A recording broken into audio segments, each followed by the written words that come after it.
There's a woman in the New Testament who did something almost nobody talks about. She argued with Jesus and won. Here's the setup. Jesus is traveling through the region of Tyre and Sidon, Gentile territory, non-Jewish, outside the borders of Israel. He's basically on a working vacation, and according to Mark's account, he didn't want anyone to know he was there. That didn't work out, because a woman found him.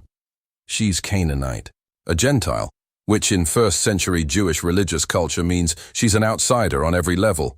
Wrong ethnicity, wrong religion, wrong zip code. She has no standing here, no claim, no reason to expect anything from a Jewish rabbi passing through her town. She doesn't care. Her daughter is sick.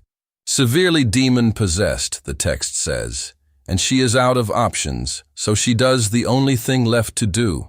She walks up to Jesus and starts yelling, "Lord, Son of David, have mercy on me," over and over.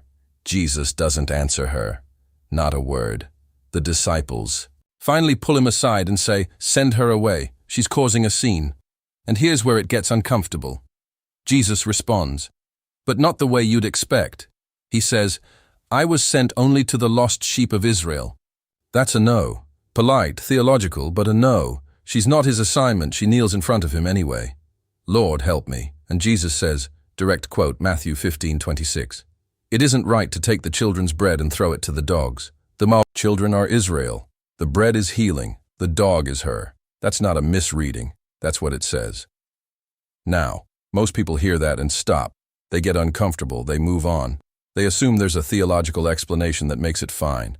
But she doesn't flinch. She doesn't argue his theology. She doesn't get offended. She doesn't walk away. She says, "Yes, Lord, but even the dogs eat the crumbs that fall from their master's table." Read that again. She took his exact framework, children, bread, dogs, master's table, and flipped it without breaking it.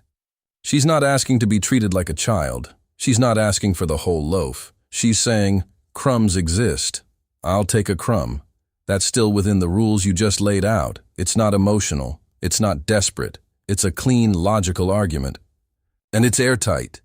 Jesus stops. He looks at her and says, "Woman, you have great faith. Your request is granted." Her daughter is healed that same hour. No explanation follows. No one debriefs what just happened.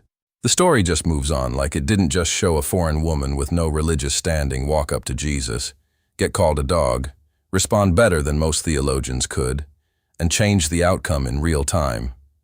She's not a disciple. She doesn't get a name in either account, yet she went up against the supposed Son of Man in the flesh and won. Matthew 15. Mark 7. The text is right there. Subscribe for more bad Bible stories, where the stories are ancient, the people are messy, and sometimes the wildest part is not what people believe about the Bible. It is what the Bible actually says.